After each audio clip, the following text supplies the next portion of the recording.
श्री ज्ञानदेव तुकाराम पंढरीनाथ भगवान की जय। माऊली ज्ञानेश्वर महाराज की जय। जगद्गुरु श्री तुकाराम महाराज की जय। श्री समर्थ सद्गुरु किसनगिरी बाबा की जय। अवधूत चिंतन श्री गुरुदेव दत्त। समर्थाची या पंक्ती भोजने तळिल्या वरल्या एकची पक्वाने श्रवणे अर्थे पठने मोक्षुचे लाभे। संपाद्य ज्ञानांचे विधाय भक्तिं विलोकितो येन समाधी राजा। वैराग्यवंतं सुविचारयुक्तं नमामि जोगं शिरसा गुरुंतम। ओम नमो ज्ञानेश्वरा करुणाकरा दयाळा तुमचा अनुग्रह लाधलो पावन झालो चराचरी। मी कळा कुसरी काहीच नेने बोलतो वचने अतिभाविका। तुमचा अनुग्रह लाधलो पावन झालो चराचरी। एका जनार्दनी तुमचा दास त्याचे आस पुरवावी। तुमचा अनुग्रह लाधलो पावन झालो चराचरी। काशाय वस्त्रं करदंडधारिणं कमंडलो पद्मकरेण शंखं चक्रं गदाभूषित भूषणाढ्यं श्रीपादराज्यं शरणं प्रपद्ये। शबरीनाम कुलोत्पन्नं मारुतिर्नाम यस्य पिता माता रायर्नाम यस्य तन्नमामि किसनगिरीं। ज्या ज्या ठिकाणी मन जाय माझे त्या त्या ठिकाणी निज रूप तुझे। मी ठेवितो मस्तक ज्या ठिकाणी तेथे तुझे सद्गुरु पाय दोन्ही। देवा तुची गणेशो सकलार्थमते प्रकाशो म्हणे निवृत्तीदासो अवधारी जोजी। आता भिनो वाग्विलासिनी जे चातुर्यार्थ कला कामिनी ते शारदा विश्वमोहिनी नमिली मिया। प्रभू तुम्ही महिषाची मूर्ती आणि मी दुबळा अर्चित तसे भक्ती। म्हणून बोल जरी गंगावती तरी स्वीकाराल की। आता हृदय हे आपुले चौफाळून या भले वरी बैसू पावले श्री गुरूंची। समर्थाची या पंक्ती भोजने तळिल्या वरल्या एकची पक्वाने श्रवणे अर्थे पठणे मोक्षुचे लाभे। प्रस्तुत प्राप्त प्रसंगी प्राप्त स्थळी प्रवचन रूपे सेवेकरता निवडलेली होवी। कर्तुम अकर्तुम अन्यथा कर्तुम षड्गुण ऐश्वर्य संपन्न ज्ञानियांची राजे योग्यांची माऊली साधकांची मायबाप भगवान ज्ञानोबा यांच्या पवित्र ज्ञानेश्वरी ग्रंथातील ही ओवी असून या ओवीतून ज्ञानोबा आपल्याला ज्ञानेश्वरीचं बद्दल महत्त्व सांगतात। ज्ञानोबांनी एक दृष्टांत दिलेला आहे। समर्थाची या पंक्ती भोजने तळिल्यावरले एकची पक्वाने। ज्ञानेश्वरीचं पारायण करणारा जो असेल श्रवण करणारा जो असेल किंवा पाठांतर करणारा जरी असेल तरी ज्ञानोबा सांगतात सगळ्यांना एकच फळ आहे। कोणतं फळ आहे? सर्वांना मोक्ष प्राप्त होणार आहे। मग असं काही नाही जे ज्ञानेश्वरी पाठ करतात त्यांना काही वेगळं फळ सांगितलं का? तसं काही नाही। आणि जे वाचन करतात पारायण करतात त्यांना एकच सांगितलेलं आहे। आणि ज्यांना वाचता येत नाही जे नुसते इथं श्रवण करायला येऊन बसतात त्यांना सुद्धा मोक्ष सांगितलेला आहे। एवढंच नव्हे एखादा रस्त्याने गाडीवरती चाललाय इथं आपलं पारायण चालू आहे आणि चालता चालता नुसतं ज्ञानोबांची एखादी ओवी जरी त्याच्या कानावरती पडली तरी सुद्धा ती मोक्ष प्राप्त करून देणारी। हे सर्वांना एकच फळ ज्ञानेश्वरीचं सांगितलेलं आहे। ज्ञानोबांनी एक गोड उदाहरण दिलं समर्थाची या पंक्ती भोजने। आता आपलं इथं कार्यक्रम चालू आहे रोज या ठिकाणी अन्नदान होतं। ज्ञानोबा म्हणतात जो पंक्तीचं अन्नदान जो करणार आहे समर्थाच्या पंक्ती भोजने श्रीमंताची पंगत आहे। एक श्रीमंत व्यक्ती आणि त्याची या ठिकाणी काय सर्वांना पंगत असते। परंतु पंगत देत असताना तो भेद करतो का? तो भेद करत नाही। बघा तुम्ही समर्थाच्या पंक्ती भोजने तळिल्यावरली एकची पक्वाने ज्ञानोबा सांगतात। तळिल्यावरले म्हणजे जे तळलेले पदार्थ असतात ते नाही। तळिल्यावरले म्हणजे ज्ञानोबा सांगतात खाली जेवणासाठी बसलेले लोक आहेत। खाली जागा नाही म्हणून काही लोक खालच्या मजल्यात बसले म्हणजे तळिल्या आणि काही वरल्या म्हणजे वरच्या मजल्यात जेवणासाठी बसले। मग ते पंक्तीवाला असं म्हणतो का खाली जे जेवणासाठी बसलेले आहेत त्यांना पंचपक्वान्न द्यायचं गुलाबजामू बालुशाही काय असेल ते द्यायचं आणि जे वरती जेवणासाठी बसलेले आहेत वरच्या मजल्यावरती त्यांना तो बेसन भात वाढतो का? पिठलं भाकरी वाढतो का? नाही नाही। ज्ञानोबा सांगतात तळिल्यावरले एकची पक्वान्ने जे खाली जेवणासाठी बसलेले असतात आणि जे वरच्या मजल्यावरती जेवायला बसलेले आहेत, सर्वांकरता एकच भोजन असतं, तो भेद करत नाही. तसं ज्ञानोबा सांगतात, माझी ज्ञानेश्वरी जो श्रवण करेल त्यालाही मोक्षच आहे, जो पठण करेल त्यालाही मोक्षच आहे, आणि जो पारायण करेल त्याला सुद्धा मोक्षच आहे. ज्ञानोबांची ज्ञानेश्वरी कशी महाराज? ज्ञानोबा सांगतात, ही ज्ञानेश्वरी एखाद्याने शुद्ध अंतकरणाने वाचली, एखादा भूताच्या योनीचा जरी असला त्याने ज्ञानेश्वरी वाचली तरी ज्ञानोबा सांगतात त्याच्या अंतकरणाला सात्विक रूपी पाना फुटेल. मी सांगतो असं नाही, माऊली म्हणतात, खेचराची या मना आणि सात्विकाचा पाना, श्रवणा सवे सुमना समाधी जोडे. खेचर पिशाच्या योनीचा जरी असेल त्याने ज्ञानेश्वरी वाचली तरी सुद्धा त्याच्या अंतकरणाला सात्विक रूपी पाना फुटेल.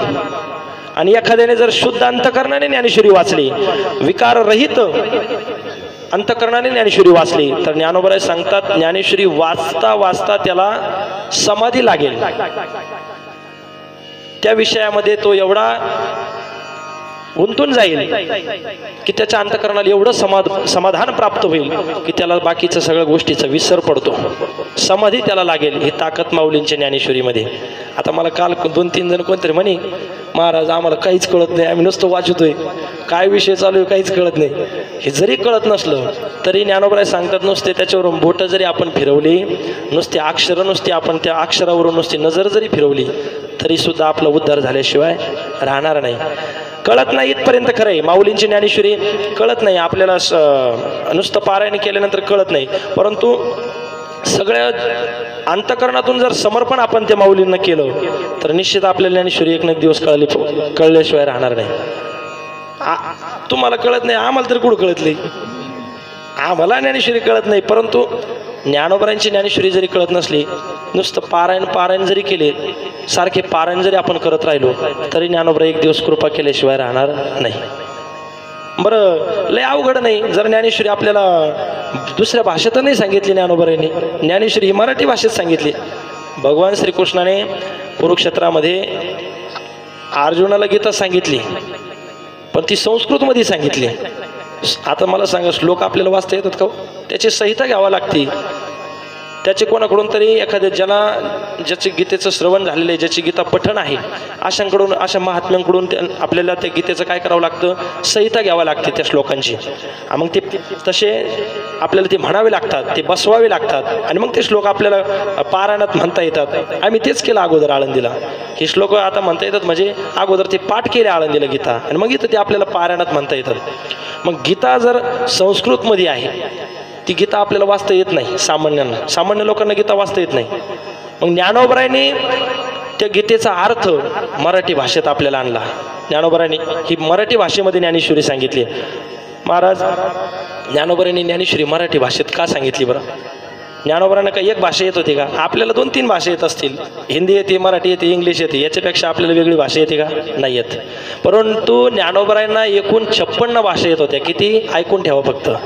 56 भाषेचा केला असे गौरव, भवर नवी नाव उभारली. ज्ञानोबा सांगतात 56 भाषा जर ज्ञानोबांना येत होत्या तरी सुद्धा ज्ञानोबांनी ज्ञानेश्वरी कानडी भाषेत लिहिली नाही, कर्नाटकी नाही, हिंदीमध्ये लिहिली का? नाही. ती ज्ञानेश्वरी ज्ञानोबांनी मराठी भाषेत सांगितली. महाराज, ज्ञानोबांना काय मराठी भाषेचा स्वाभिमान आहे बघा तुम्ही. ज्ञानोबा सांगतात, माझा मराठाची बोलू कौतुके, परी अमृतातीही पैजा जिंके, ऐसे अक्षरी रसिके मिळवीन. ज्ञानोबांनी म्हणतात हे मराठी भाषेचे शब्द कसे आहेत, काय अभिमान आहे, काय स्वाभिमान आहे ज्ञानोबांना मराठी भाषेमध्ये. बघा, माझा मराठाची बोलू कौतुके, ज्ञानोबा सांगतात हे शब्द एवढे गोड आहेत. ज्ञानोबा सांगतात पैंज जर लावली तर अमृत सुद्धा फिकं पडेल, अशी ही मराठी भाषा आहे. आणि या महाराष्ट्रामध्ये ज्ञानोबांनी ज्ञानेश्वरीमध्ये ही ज्ञानेश्वरी आपल्याला सांगितली. बरं, ती ज्ञानेश्वरी कुठं सांगितली? नेवाशाला सांगितली. आपल्याला सर्वांना माहिती आहे, त्रिभुवन एक पवित्र अनादि पंचकोश क्षेत्र, जेथ जगाचे जीवनसूत्र, श्री महालयासे. कधी सांगितली? आपण तेव्हा आत्ताच वाचल्या. शके 1272 तै टीका केली ज्ञानेश्वरी, सचितानंद बाबा आदरे लेखकू झाला. ज्ञानोबांनी ज्ञानेश्वरी लिहिली नाही बरं का, सांगितली, लिहिली सचिदानंद बाबांनी. सच्चित आनंद, सच्चित आनंद म्हणजे हे भगवंताचं नाव आहे. सच्चित आनंद स्वरूप असणारे भगवान परमात्मा, आणि तेच नाव सच्चिदानंद बाबांचं होतं. मग ज्ञानोबा इथं आले त्यावेळेला ती प्रेतयात्रा चाललेली होती. ज्ञानोबांनी विचार केला, कोणतरी चाललेलं दिसते प्रेतयात्रा. ज्ञानोबा तिकडून येत असताना ज्ञानोबांनी तो सर्व प्रकार पाहिला. ज्ञानोबांनी सहज त्या व्यक्तीचं नाव विचारलं. म्हणे सच्चिदानंद बाबा असं म्हणतात. मग सच्चिदानंद, मग ज्याचं नाव जर सच्चिदानंद आहे तर त्याला मरण नाही. ज्ञानोबांनी महाराज असं म्हणतात, ज्ञानोबांनी म्हणतात नाही, खरंच ज्ञानोबांनी सच्चिदानंद बाबांना जिवंत केलं महाराज. जसा एखादा झोपेतून उठून बसतो ना सकाळी, तसं सच्चिदानंद बाबा प्रेतयात्रेतून त्या प्रेतावरून उठून बसले. ही ताकद ज्ञानोबांची. आणि ज्ञानोबांनी त्यांना जिवंत करून पुढं त्यांच्याकडून हे कार्य करून घेतलं. ही ज्ञानेश्वरी त्यांच्याकडून लिहून घेतली. ज्ञानोबराय सांगायचे, काय सच्चिदानंद बाबांचं भाग्य असेल महाराज. साक्षात महाविष्णूचे अवतार असणारे भगवान ज्ञानोबराय संत अवतारामध्ये आले, आणि त्यांच्याकडून त्या ज्ञानोबरायांनी भगवान विष्णूचे अवतार असणारे ज्ञानोबराय, महाविष्णूचा अवतार सखा माझा ज्ञानेश्वर, अशा ज्ञानोबरायांनी नेवाशा लिहून सच्चिदानंद बाबांना जिवंत करून त्यांच्याकडून ही ज्ञानेश्वरी लिहून घेतली महाराज. नेवाशालाच का ज्ञानेश्वरी लिहिली? कितीतरी पवित्र स्थान आहेत ना. आपण याचा कधीतरी हा विचार केला पाहिजे. कधीतरी मनात असा विचार आला पाहिजे की या महाराष्ट्रामध्ये नव्हे, या जगामध्ये म्हणलं तरी काय हरकत नाही, ज्ञानोबांनी ज्ञानेश्वरी नेवाशालाच का सांगितली? इतर किती पवित्र स्थान आहे महाराज. गंगोत्री, यमुनोत्री, आता सगळे लोक तिकडे जातात. गंगोत्री, यमुनोत्री, प्रयागराज, काशी, मथुरा, काय असेल ते सर्व तीर्थस्थानं सांगितलेली, हे सगळी पवित्रच आहे. पंढरपूर तर महायोगपीठ म्हणलंय त्याला. आपण श्लोक म्हणतो, महायोगपीठे तटे भीमरथ्यम वरम पुंडरिकाय धातु मुनिंद्रे समगत, हे आपण श्लोकाचं वर्णन करतो. मग त्याला महायोगपीठ जर म्हणलेलं आहे, मग ते महायोगपीठ असणार, तिथं सुद्धा ज्ञानोबा ज्ञानेश्वरी न सांगता नेवाशा लिहून सांगितले. म्हणजे बाकीचे स्थानाला महत्व नाही असं नाही, ते स्थान पवित्रच आहे, ती मोठी स्थानं आहेत, परंतु तरी सुद्धा ज्ञानोबांनी इथं येऊन ज्ञानेश्वरी सांगितली. कारण ज्ञानोबांनी इथं ज्ञानेश्वरी सांगण्याचं एक कारण मला असं वाटतं, भगवान विष्णूच्या अवतारामध्ये असणारे मोहिनीचं रूप घेऊन भगवान विष्णूंनी इथं अमृत वाटप केलं. कुठं? नेवाशाला मोहिनी रूप धारण करून इथं अमृत वाटप केलं. मग महाविष्णूचे अवतार जे असणारे ज्ञानोबराय, भगवान विष्णूचे अवतार ज्ञानोबराय म्हणून, माऊली म्हणून, ज्ञानेश्वर महाराज म्हणून कुठं अवताराला आले? आपेगावला. आणि ज्ञानोबरांनी आळंदीमध्ये राहून ते कार्य केलं. मग ज्ञानोबरांना असं वाटलं असावं की आपण विष्णूच्या रूपामध्ये, विष्णू अवतारामध्ये ज्ञानामृत तिथं वाटलं, आपलं अमृत वाटलं, आता आपण काय करू, ह्या अवतारामध्ये तिथं जाऊन आपण ज्ञानामृत जगाला वाटू. म्हणून कदाचित ज्ञानोबरांनी इथे येऊन ज्ञानेश्वरी सांगितली महाराज. आणि हे ज्ञानामृत तुमच्या आमच्याकरता ज्ञानोबांनी इथं ठेवलं. बरं, इथं ज्ञानोबांनी ज्ञानेश्वरी सांगितली. काय असतं, ज्या त्या स्थानाचं महत्त्व नसतं, म्हणजे तिथल्या लोकांना. आता आपल्याला जास्त महत्त्व आहे का? तुम्ही ज्ञानेश्वरी जर पाहिले तर किती लोक, बाहेरची लोक वाचतात, श्रवण करतात, पारायणाला हजारो लोक असतात. आता आपल्याच गावात का एवढीच संख्या आहे का? एवढीच संख्या आहे का? नाही ना महाराज. अहो, एका घरामध्ये 5-5, 10 लोक असतात, परंतु प्रत्येक घरातली एक व्यक्ती सुद्धा पारायणाला बसू शकत नाही. ही शोकांतिक आहे. बरं, ते ज्ञानेश्वरी कळत नसू द्या, नका कळू द्या, नाही कळले ते काय हरकत नाही, पण नुसतं एवढं फळ सांगितलं ना त्याचं, येऊन नुसतं श्रवण केलं, प्रत्येक घरातली एक व्यक्ती जरी पारायणाला बसली तरी कार्यक्रमाची शोभा वाढते महाराज. बरं, ते आपल्याकरताच आहे. ज्ञानोबांनी ज्ञानेश्वरी सांगितली, काही घेतलं का फुकट? आता जे एखादा माणूस प्रवचन कीर्तन करतो तर 4-2 हजार रुपये घेतात, पण ज्ञानोबांनी काही घेतलं का आपल्याकडून? नाही महाराज, जगाला दिलं ज्ञानोबांनी. संत इथे येतात ते फक्त देण्याकरता येतात. ज्ञानोबा इथं आले, तुकोबरा इथं आले, कशा करता आले महाराज? जगाच्या कल्याणा संतांच्या विभूती, देह कष्टविती परोपकारे, ब्रह्ममूर्ती संत जगी अवतरले, उद्धरया आले दीनजना. दीनजनांचं उद्धार करता ज्ञानोबा तुकोबरायांचा अवतार आहे. केवळ आणि केवळ ती इथं येतात कारण संत उदार उदार भरले अनंत भांडार. संत हे कसे उदार आहे देण्यासाठी, भरले अनंत भांडार. ते तिथं ज्ञानाचं दुकान मांडून बसलेले तुमच्या आमच्याकरता. घातला दुकान देते आले असे दान महाराज म्हणतात, तुकोबराय म्हणतात. तुकोबराय तर लोकांना म्हणायचे दुकान मांडून बसले. तुकोबराय तर लोकांना म्हणायचे देव विकत द्यायचे, देव घ्या, देव घ्या कोणी, देव घ्या कोणी. आयता आला घर पुसून, तरी सुद्धा लोक घ्यायला तयार नव्हते महाराज. देव देव घ्यायला तयार नव्हते. तुकोबाराय देव द्यायला बसले होते. देव घ्या कोणी, देव घ्या कोणी, आयता आला घर पुसोनी. महाराज लोक म्हणायचे देवाला ठेवायला जागा नाही, कारण हृदयामध्ये घर म्हणजे घर कोणतं, आपलं घर नाही, हृदयातलं जे घर आहे, हृदयरूपी जे घर आहे, त्या घरामध्ये देव ठेवण्यासाठी लोक म्हणायचे महाराज आमच्याकडे जागा नाही. का जागा नाही? कारण काम, क्रोध, लोभ, मद, मत्सर, दंभ, अहंकार हे विकाराने भरलेलं ते घर आहे आपलं. जीवाचं घर, तुमचं आमचं घर हे कशाने भरलेलं आहे? विकाराने भरलेलं आहे. आणि त्या विकारामुळं आपल्या अंतःकरणामध्ये देव ठेवण्यासाठी जागा नाही, असं लोक म्हणायचे तुकोबारायांना. आणि तुकोबाराय तर म्हणायचे देव घ्या कोणी, देव घ्या कोणी. हे संत केवळ इथे येतात, ते फक्त परोपकार करण्यासाठी येतात महाराज, काहीच नाही. श्री समर्थ सद्गुरू किसनगिरी बाबा कशासाठी आले इथं महाराज? मला सांगा, सद्गुरू किसनगिरी बाबा इथं आले, एवढं मोठं कार्य बाबांनी केलं, एवढं मोठं स्वर्ग निर्माण करून ठेवले, कशा करता? त्याच्यातून त्यांना काही काही मिळालं का स्वतःला? काहीच नाही महाराज. फक्त जगाच्या कल्याणा संतांचे होती, देह कष्टविती परोपकारी. श्री समर्थ सद्गुरू किसनगिरी बाबा हे भिल्ल समाजामध्ये जन्माला आले महाराज. संत महात्मे जातीपातीचा विचार करत नाही. न पाही याती कुळाचा विचार, भक्त करुणाकर ज्ञानाबाई. यारे यारे लहान थोर, याती भलती नारी नर, खटनट यावे शुद्ध होऊन या जावे. महाराज म्हणतात कोणी या महाराज. सद्गुरू श्री समर्थ सद्गुरू किसनगिरी बाबा मावांचा जन्म भिल्ल समाजामध्ये झाला. बाबा त्या कुळामध्ये जन्माला आले आणि त्या कुळामध्ये येऊन बाबांनी हे सगळं कार्य केलं महाराज. वयाच्या 8व्या वर्षामध्ये बाबा काय करायचे? त्या प्रवरेच्या काठामध्ये बसायचे. बरं त्यावेळेला तिथं सद्गुरू बाबा मोठे बाबा सांगत असतात कीर्तनामध्ये, बाबा म्हणत असतात इथं चोरांना, दिवसा चोरांना यायला भीती वाटायची. कुठं? देवगड. आता आपण जे देवगड पाहतो का, त्या जागेवरती दिवसा चोरांना येण्यासाठी भीती वाटायची. अशी ओसाड जागा होती ती. आणि अशा ओसाड जागेवरती स्वर्ग निर्माण करून ठेवला महाराज या महात्म्यांनी, केवळ आपले तुमच्या आमच्या करता. मला सांगा, आता आपल्या गावातील बालब्रह्मचारी विश्वनाथगिरी बाबा इथं आले, काय होतं आता तिथं?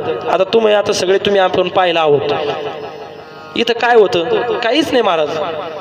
डागडच होतं ना तिथं, काट्या कुट्याच होत्या. परंतु अशा ओसाड जागेवरतीच संत महात्मे येतात आणि स्वर्ग निर्माण करत असतात. आता तुम्ही बघा, कालांतराने 10-5 वर्षांनी 20-25 वर्षांनी आपल्याला इथं केवढं मोठं पवित्र स्थान पाहायला भेटेल. ते पवित्रच आहे, परंतु तेच तुमच्या आमच्या करता त्या ठिकाणी स्वर्ग निर्माण करतील. आता तिथं मंदिराचं बांधकाम चालू होणार आहे, सभामंडप तिथं झालेला आहे. म्हणजे हे महात्मे केवळ आणि केवळ तुमच्या आमच्या करताच इथे येतात महाराज. त्यांना काही याच्यातून लाभ नसतो. संतांना काही लाभ आहे का? संतांना कोणताच लाभ प्राप्त होत नाही. परंतु संत केवळ आणि केवळ तुमच्या आमच्या करता येतात. तुकोबारायांना विचारलं काय एवढा अट्टास करता, तर तुकोबाराय म्हणतात बुडता हे जन न देखवे डोळा, येतो कळवळा म्हणून या, किंवा येतो हिताचा कळवळा म्हणून या. हे लोक जे आहेत ते लोक या संसारामध्ये गुरफटलेले आहेत. यांच्या ठिकाणी अज्ञान आहे आणि ते अज्ञान नष्ट करण्याकरता संत इथं येतात. अज्ञानरूपी अंधकार नाहीसा करण्याकरता आणि ज्ञानरूपी प्रकाश जीवनामध्ये तुमच्या आमच्या जीवनामध्ये पाडण्याकरता संत इथं येत असतात. वयाच्या 8व्या वर्षामध्ये बाबा तिथं वाळूची पिंड तयार करायची. वाळूची करुणी पिंड आत्म्यात शोधे ब्रह्मांड, ओंझळीने पाणी अखंड पिंडीवरी घाली तसे, त्या पिंडी शेजारी जाण वाळली काडी देत तसे खोवून, तीच अगरबत्ती म्हणून सेवा चाले निरंतर, त्या काडीचा निघी धूर श्वास पसरे दूरवर, चंदना समानाती मधुर वाट तसे जनासी. आपण श्री समर्थ सद्गुरू किसनगिरी बाबांच्या ग्रंथाचं पारायण आपण गुरुवारी केलेलं आहे. त्याच्यामध्ये हे ओव्या आल्यात. वाळूची करुणी पिंड आत्म्यात शोधी ब्रह्मांड. महाराज वयाच्या 8व्या वर्षामध्ये बाबा तिथं तपश्चर्या करायची. बरं 8 दिवसापुरती तपश्चर्या केली का? आपण सप्ताह आला का मग जागा होतो.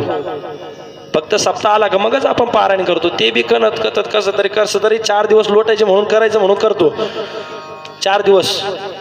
परंतु बाबांनी तपश्चर्या तब्बल 12 वर्ष तपश्चर्या केली. किती? 12 वर्ष.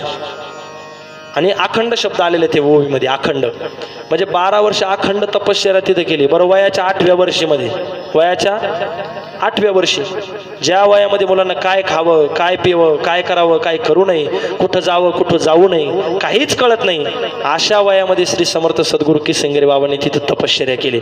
आणि हे तपश्चर्याचं फळ भगवान दत्तात्रय तिथं आले. सिद्धेश्वर भगवंत तिथं आले आणि एवढं मोठं स्थान तिथं निर्माण झालं महाराज. त्या जागेला महत्त्व आलं. हे संतांमुळे, हे बाबांचं कार्य आहे. हे श्री समर्थ सद्गुरू किसनगिरी बाबांनी कार्य केले आणि बाबा कार्य करून निघून गेले. तुका म्हणे एका मरणाची सरे, उत्तमची उरे कीर्ती मागे. आणि कीर्ती रूपाने आजही बाबा तिथं शिल्लक आहे महाराज. आपण जर त्या समाधी मंदिरामध्ये दर्शनाला गेलो तर तिथं एक वाक्य लिहिलेलं आहे, जरी मी देह ठेविला तरी मम आत्मा येथीची रमला. हे वाक्य तिथं लिहिलेलं आहे. आपण सचिन दादा आपण नेहमी गुरुवार देवगडला असतात, तिथं आपण हे वाक्य वाचलं असेल. बाबा जरी देहरूपाने नसले तरी आत्मस्वरूपाने बाबा तिथंच आहे महाराज. जरी मी देह ठेविला तरी मम आत्मा येथीची रमला. आणि तिथं राहून बाबा समाधीच्या मंदिरामध्ये जे जे दर्शनाला जातात त्यांना बाबा आशीर्वाद देतात. कोणाची काय काय संकट असेल, काय काय दुःख असेल, सगळं निवारण तिथं होतं महाराज. लोक सांगतात तिथं येऊन, अनुभव आला सांगतात. बाबा फक्त काय सांगतात, तो खेटी करायला सांगतात, दर्शन श्रद्धा ठेवायला सांगतात, विश्वास ठेवायला सांगतात आणि संतांच्या चरणावर विश्वासच ठेवायला सांगितलेलं आहे आपल्याला. तुकोबराय सुद्धा म्हणतात ना, संताचे पायी हा माझा विश्वास, सर्व भावेदास झालो त्यांचा. फक्त श्रद्धा ठेवावी लागते, निष्ठा ठेवावी लागते. आता कलियुगामध्ये आपली निष्ठानिष्ठी होती. काय होती? निष्ठानिष्ठी होती महाराज. कधी पार्टीबद्दल लोक सांगता येत नाही महाराज. सचिन दादा कधी लोक आज या पार्टीत तर उद्या लगेच कळत नाही. आपण म्हणतो काल तर तुम्ही इकडून होते, नाही नाही रात्रीतून प्लॅन बदलला. अशी निष्ठानिष्ठी झाली नाही पाहिजे. कमीत कमी आपलं जे अधिष्ठान आहे, आपलं जे श्रद्धास्थान आहे, तिथं आपली बळकट निष्ठा असली पाहिजे, श्रद्धा असली पाहिजे. आणि त्या श्रद्धेच्या जोरावरच आपल्याला सद्गुरू महात्मे तारत असतात. तेव्हाच आपल्यावरती कृपा करत असतात. अगोदर ते आपली परीक्षा बघत असतात. संत अगोदर आपली परीक्षा बघतात, याची श्रद्धा किती आहे, याची निष्ठा किती आहे, हा किती विश्वास याचा आहे, आणि मगच ते संत कृपा करत असतात. बरं संतांकडे गेले का लगेच ते आपल्याला मोक्ष देतील किंवा आपल्यावर लगेच कृपा करतील असं नाही. अगोदर सेवा करावी लागते. अगोदर सेवा सांगितलेली संतांच्या दरबारामध्ये. फुकट ज्ञान प्राप्त होत नाही. अगोदर सेवेचं वर्णन करत असताना 4थ्या अध्यायामध्ये ते श्लोक आलेले आहे. तद्विधी प्रणिपातेन परिप्रश्नेन सेवया उपदेक्षिंते ते ज्ञानम ज्ञानेन तत्वदर्शना. जर गुरूंच्या दरबारामध्ये गेल्यानंतर श्री गुरूंकडून जर आपल्याला ज्ञान प्राप्त करायचं असेल तर काय करायचं सांगितलं? जेथ ज्ञानाचा कुरुंढा तेथ सेवा हाची दारवंटा. स्वाधीन करी सुवटा ओळंगुणी. सेवा करायची. तनु मनो जीवे चरणासे लागावे. अगर वर्ता करावे दास्यत्व सकळ. मग अपेक्षित जे आपुले तीही सांगिती पुसले.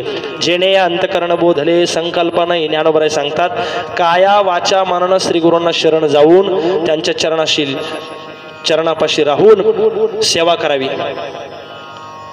मग काया वाचा मनाने सेवा करायची. म्हणे तुम्ही म्हणाल महाराज तुम्ही चरणाची सेवा करायला लागली, मग चला देवगडला धरा बाबांचे पाय. बाबांचे पाय धरून बसायचे याचा अर्थ तसा नाही करायचा. याचा अर्थ त्यांनी जे आपल्याला मार्ग सांगितलेला आहे, त्यांनी जे आपल्याला योग्य दिशा दाखवलेली आहे, त्यांच्यावरती विश्वास ठेवून त्या दिशेनं वाटचाल करणं, यालाच सेवा असं म्हणतात. याला श्री गुरूंना शरण जाणं म्हणतात. म्हणजे श्री गुरूंनी जे आपल्याला सांगितलेलं आहे त्यांचा शब्द आपण पाळून त्यांच्या वचनानुसार आपलं जीवन आपण जगणं म्हणजे श्री गुरूंना शरण जाणं आहे.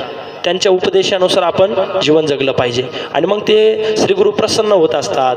मग ते आपल्यावरती कृपा करतात. मग आपला अज्ञानरूपी अंधकार नाहीसा करतात.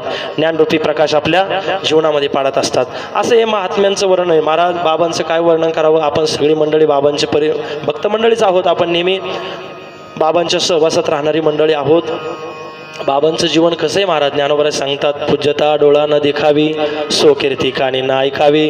हा अमुकायसी नोहावी सेची लोका चातुर्य लपवी महत्व हरवी पिसेपण मिरवी आवडून. ज्ञानोबराय सांगतात 13व्या अध्यायामध्ये, बाबांना स्वतःची पूजा केलेलं आवडत नाही, स्वतःचं स्तुती केलेली आवडत नाही, वर्णन केलेलं आवडत नाही. चातुर्य लपवी. बाबांना स्वतःचं मोठंपण सांगायला आवडत नाही. जर एखाद्या आमच्यासारखे विद्यार्थी काही बाबांचं वर्णन करायला लागले तर बाबांना ते आवडत नाही महाराज. परंतु त्यांना जरी आवडत नसलं तरी आपण संतांचं चरित्र, संतांची स्तुती, संतांचं वर्णन केलंच पाहिजे. कारण ते भगवंताला आवडतं, ते देवाला आवडतं. ज्ञानोबराय सांगतात ना, तेही प्राणा पुरवते आवडते मज निरोते जे भक्त चरित्राते प्रशंसिते. जे भगवंताला स्वतःची स्तुती केली तर आवडत नाही एक वेळेस, परंतु आपल्या भक्ताची जर कोणी स्तुती केली तर ती देवाला, देव म्हणतो मला प्राणापेक्षाही जास्त आवडते. म्हणून आपण श्री गुरूंचं उल्लेख केलाच पाहिजे. श्री गुरूंचं चरित्र, श्री गुरूंची स्तुती करणं आपलं काम आहे. बाबांना कधीच स्तुती केलेली आवडत नाही महाराज. काय जीवन आहे, निष्कलंक जीवन आहे महाराज. या वारकरी संप्रदायामध्ये शांतीब्रह्म पदवी जर कोणाला प्राप्त झाली असेल, 1 नंबर शांतीब्रह्म ही पदवी शांतीब्रह्म पैठण निवासी नाथ बाबांना प्राप्त झाली. दुसरी शांतीब्रह्म पदवी ही जर कोणाला प्राप्त झाली असेल तर आळंदीला जा. कधी आळंदीला मारुती बाबा कुरेकर, आमचे श्रीगुरू कुरेकर बाबा, आपल्या बाबांचेही श्रीगुरू आहेत, त्यांना शांतीब्रह्म पदवी प्राप्त झाली.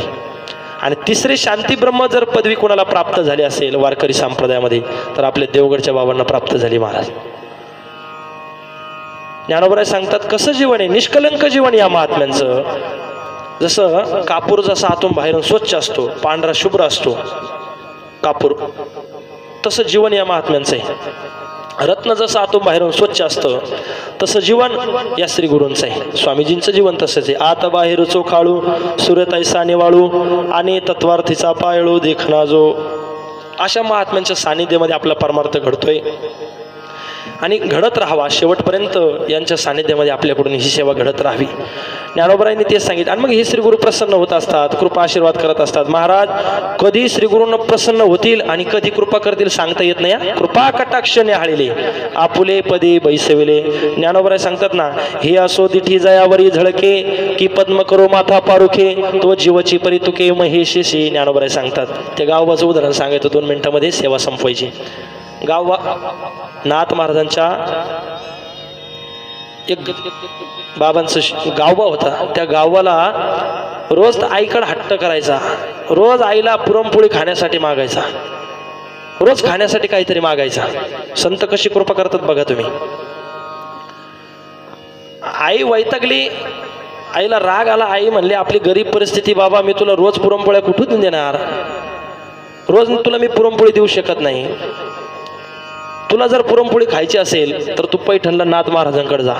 तिथं शांतीब्रह्म पैठण निवासी शांतीब्रह्म नाथ महाराजांच्या घरी रोज पुरणपोळी देवाला नैवेद्य असतो, रोज तिथं पुरणपोळीचा स्वयंपाक असतो. आणि तुला जर पुरणपोळी खायची असेल ना, जा पैठणला. गावबा खरंच महाराज पैठणला गेला. पैठणला गेला, नाथ महाराजांच्या घरी गेला. नाथ महाराजांच्या घरी गेल्यानंतर नाथ महाराजांना दंडवत केला. श्री संताच्या माथा चरणावरी साष्टांग हे करी दंडवत घातला. आणि नाथ महाराजांना वाटलं कोणीतरी विद्वान दिसतो. गावबा तब्येत होती, गुडगुटीत होता. नाथ महाराजांना वाटलं काहीतरी विद्वान दिसतो हा. नाथ महाराजांनी त्याला जवळ घेतलं आणि म्हणले बाबा कसं काय येणं केलं, काय काम काढलं. त्याने सांगितलं नाथ महाराज मला असं माझ्या आईने सांगितलं की तुमच्याकडे रोज पुरणपोळी असते आणि मला रोज पुरणपोळी खायची म्हणून मी तुमच्याकडे आलो. नाथ महाराज म्हणले ठीक आहे, पुरणपोळीच खायची ना, ठीक आहे. नाथ महाराज म्हणले आमच्या इथं रोज गीता पाठ करणारे, ज्ञानेश्वरी श्रवण करणारे, ज्ञानेश्वरी पाठांतर करणारी मंडळी आहेत, फक्त खाणाऱ्याचीच कमतरता होती. बरं झालं तू आला. ठीक आहे म्हणले. आईसाहेबांना सांगितलं आज पुरणपोळीचा बेत होऊन जाऊ द्या. लगेच आईसाहेबांनी सुंदर अशी पुरणपोळी बनवली आणि नाथ महाराजांनी त्या गावबाला तो म्हणेपर्यंत त्याला पुरणपोळी खाऊ घातली. महाराज अगदी तुपाची धार सुद्धा त्याच्यावरती, गावरण तुपाची. तो म्हणेपर्यंत त्याला पुरणपोळी खाऊ घातली. आणि आता पुरणपोळी खाल्ल्यानंतर पोटभर एकदा पुरणपोळी खाल्ली अगदी रेटून, काय होतं हे आज मी सांगत नाही तुम्हाला. ती दुसऱ्या दिवशी काय होतं हे कळतं महाराज. गावात खाल्ला आणि तिथंच गावबा झोप लागली गावबाला. सकाळी उठला, दुसऱ्या दिवशी गावबा तसाच झोपून होता. नाथ महाराज उठले, सगळी त्यांची मंडळी उठली, सगळ्यांनी आपापली कामं केली. नाथ महाराज उठले, त्यांचं स्नान संध्या झाली, पूजा अर्चा झाली. आणि पूजा वगैरे झाल्यानंतर नाथ महाराजांना वाटलं या गावबाला उठवलं पाहिजे. नाथ महाराज त्याच्या जवळ गेले, म्हणले गावबा उठ, इथून नुसतं खाऊन झोपा काढता येणार नाही, काहीतरी अभ्यास केला पाहिजे, काहीतरी चिंतन केलं पाहिजे, काहीतरी अभ्यास केला पाहिजे. अभ्यास? तो म्हणला मी माझ्या जीवनामध्ये अभ्यास हा शब्दच पहिल्यांदा ऐकला. गावबा म्हणला नाथ महाराज मला काहीच येत नाही. ठीक आहे म्हणले, काही येत नाही ना, नुसतं एकनाथ म्हणत राहा, तुझं कल्याण होईल. बघा तुम्ही, ते गावबानी महाराज त्याला काहीच येत नव्हतं, लिहिता येत नव्हतं, वाचता येत नव्हतं, फक्त पुरणपोळी खाण्याच्या उद्देशानं नाथ महाराजांकडे गेलेला होता. पण नाथ महाराजांनी त्याला नुसतं एक मंत्र सांगितला, नुसतं एकनाथ म्हणत राहा, भगवत नामचिंतन करायला लावलं. परिणाम काय झाला, नाथ महाराजांच्या दरबारामध्ये रोज जे रामायण चालायचं, भावार्थ रामायण, ते रामायण चालू असताना नाथ महाराजांनी एकदम श्रोते मंडळी जी होती समोर बसलेली त्यांना सांगितलं मला अवतार समाप्ती करायची, म्हणजे अवतार संपवायचा आहे. मग श्रोते मंडळी म्हणले नाथ महाराज तुम्ही जर अवतार समाप्ती केली तर हे राहिलेलं अर्ध रामायण कोण पूर्ण करेल, हे राहिलेलं रामायण आम्हाला पुढचं कोण सांगेल. त्यावेळेला नाथ महाराजांनी इकडे तिकडं पाहिलं आणि सांगितलं हा गावबा पूर्ण करेल. त्याच्यावरती कृपा केली महाराज. हे असो दिठी जयावरी झळके की पद्म करू माथा पारुके तो जीवची परितुके महेशिशी किंवा कृपा कटाक्ष न्याहाळले आपुले पदी बैसविले. संत कधी कृपा करतील सांगता येत नाही. परिणाम महाराज त्या नाथ महाराजांनी त्या गावबावरती कृपा केली आणि पुढचं भावार्थ रामायण राहिलेलं अर्ध रामायण त्या गावबाने पूर्ण केलं. ज्याला काहीच येत नव्हतं, पुरणपोळी खाण्याच्या उद्याने संतांच्या दरबारामध्ये गेला तरी सुद्धा संतांनी त्याच्यावरती कृपा केली. मग आपण तर लिहिणारे आहोत, वाचणारे आहोत. जर ज्ञानेश्वरी वाचली, जर बाबांच्या दरबारामध्ये जाऊन सेवा केली तर कमुनी महात्मे आपल्यावरती कृपा करणार नाही महाराज. आणि अशा पद्धतीने हे ज्ञान प्राप्त. बरं ज्ञानेश्वरीचं खूप विशेष महत्व आहे. मी ते एक आळंदीचं एक उदाहरण सांगतो आणि सेवा थांबतो. आळंदीला स्वानंद सुखनिवासी सद्गुरू जोग महाराज वारकरी शिक्षण संस्था आहे. ज्या संस्थेमध्ये आम्ही शिक्षण घेतलं, गेली 100 वर्षे होऊन गेली त्या संस्थेला. अशी संस्था आहे. बरं तिथं विद्यार्थ्याला फी नाही आणि श्री गुरु शिक्षकांना पगार नाही, अशी एकमेव संस्था आहे या जगामध्ये, महाराष्ट्रामध्ये. जगामध्ये म्हटलं तरी काही हरकत नाही. आळंदीला एकमेव संस्था आहे की ज्या संस्थेमध्ये शिक्षकांना पगार नाही आणि विद्यार्थ्यांना फी नाही. जोग महाराज वारकरी शिक्षण संस्था. आता त्या संस्थेमध्ये 2-3 वर्ष झाले, 2 वर्ष झाले, एक विद्यार्थी होता. तो विद्यार्थी तिथं आला आणि त्याने ज्ञानेश्वरी पाठांतर करून दिली. ज्ञानेश्वरी पाठ केली. आपण जे पारायण केलं नाही ज्ञानेश्वरीचं, ही सगळी ज्ञानेश्वरी त्यांनी कंठस्थ केली. हरिपाठ पाठ होत नाही लवकर, हरिपाठ होत नाही लवकर. ज्ञानेश्वरी पाठ करणं सोपं नाही. बरं त्याचं वय किती होतं? त्याचं वय जर तुम्ही ऐकलं तर तुम्ही आश्चर्य, तुम्हाला विशेष वाटेल. त्याचं वय फक्त 9 वर्ष. किती? आताची गोष्ट आहे, 2 वर्ष पण नाही झाली अजून. 9 वर्षाच्या वयामध्ये त्यांनी ज्ञानेश्वरी कंठस्थ करून ज्ञानोबरांची ज्ञानेश्वरी श्री गुरूंना म्हणून दाखवली. कुठं? आळंदीला जोग महाराज वारकरी शिक्षण संस्थेमध्ये. एवढे लवकर कसं काय ज्ञानेश्वरी पाठ झाली? त्याचं कारण आहे, तो मुलगा ज्या वेळेला, नीट लक्ष देऊन ऐका, तो मुलगा ज्या वेळेला आईच्या गर्भामध्ये होता त्याच्या आईनं, तो मुलगा गर्भात असताना 108 पारायण ज्ञानेश्वरीची केली. किती? ऐकून ठेवा, तुम्ही करायला ना घेऊ. 108 पारायण केली महाराज. किती? 108. आणि ते 108 पारायणाचा परिणाम तो मुलगा जन्माला आला आणि लगेच ज्ञानेश्वरी हातात घेतली महाराज त्यांनी. जसं त्याला लिहिता वाचता यायला लागलं, संस्कार होतात. गर्भामध्ये असताना आईनं जी पारायण केली 108 ज्ञानेश्वरीची, ते संस्कार त्या मुलावरती झाले. परिणाम तो मुलगा जन्माला आला आणि 108 पारायण त्याच्या आईनं केली होती महाराज. 9व्या वर्षी त्यांनी ज्ञानेश्वरी पाठ केली, कंठस्थ करून श्रीगुरूंना म्हणून दाखवली आळंदीला जोग महाराज वारकरी शिक्षण संस्थेमध्ये. जर त्याने 9व्या वर्षी ज्ञानेश्वरी पाठ केली तर आपण पारायण सुद्धा करू शकत नाही का? पारायण तर केलंच पाहिजे महाराज. बरं ते ज्ञानेश्वरी गाथा हे काही सामान्य पुस्तक आहे का नुसतं? नाही, आपल्या जीवनाचे उद्धार, आपला उद्धार करणारी ही ग्रंथ आहे. ज्ञानेश्वरी गाथा, नाथ महाराजांचं भागवत हे आपल्या जीवनाचा कधी उद्धार करतील सांगता येत नाही. ज्ञानोबा सांगतात ना, ही ज्ञानेश्वरी फक्त कशी वाचायची? तैसा मनाचा मारू न करता, इंद्रिया दुःख न देता, येथ मोक्ष असा येता श्रवणा माझी. ज्ञानोबा सांगतात नुसतं श्रवण घडलं तरी मोक्ष आहे आणि पारायण केलं तरी मोक्ष आहे. मग ज्ञानोबा सांगतात ना, समर्थाची पंक्ती भोजने तळल्यावरल्या एकची पक्वाने, श्रवणे अर्थे पठणे मोक्षचे लाभ हे ज्ञानोबा सांगतात. श्रवण करणाऱ्याला मोक्षच आहे, पाठ करणाऱ्याला मोक्षच आहे आणि ज्याने पारायण केलं त्यालाही मोक्षच आहे. अशी माऊलींची ज्ञानेश्वरी. फक्त ती ज्ञानेश्वरी कशी वाचायची? वाचता येत नसेल, कळत नसेल, फक्त कशी वाचायची जरी कळत नसेल तरी भाव धरून या वाचे ज्ञानेश्वरी, कृपा करी हरी तयावरी. तो भगवान परमात्मा कधी कृपा करेल सांगता येत नाही महाराज. फक्त शुद्ध अंतःकरणाने ती ज्ञानेश्वरी वाचावी, त्याचं चिंतन करावं. आणि ज्ञानेश्वरी जर तुम्हाला पारायण करून जर कळत नसेल, कळत तर नाहीच, आणि जर कळत नसेल तर त्याची अर्थ सार्थ ज्ञानेश्वरी भेटते विकत. इकडे तिकडे आपण खूप पैसे घालतो. लोक जेवायला हॉटेलला जातात तर 1000-1200 रुपये बिल होतं. पण जर ज्ञानेश्वरी सार्थ ज्ञानेश्वरी पाहिजे असेल, लागत असेल तर ग्रंथालयामध्ये जर गेलो, आळंदीला जर कधी गेलात, सगळीकडे भेटते. नेवाशाला भेटत असेल तर आपल्याला सार्थ ज्ञानेश्वरी भेटते. ती सार्थ ज्ञानेश्वरी घ्यायची, ती ज्ञानेश्वरी वाचायची.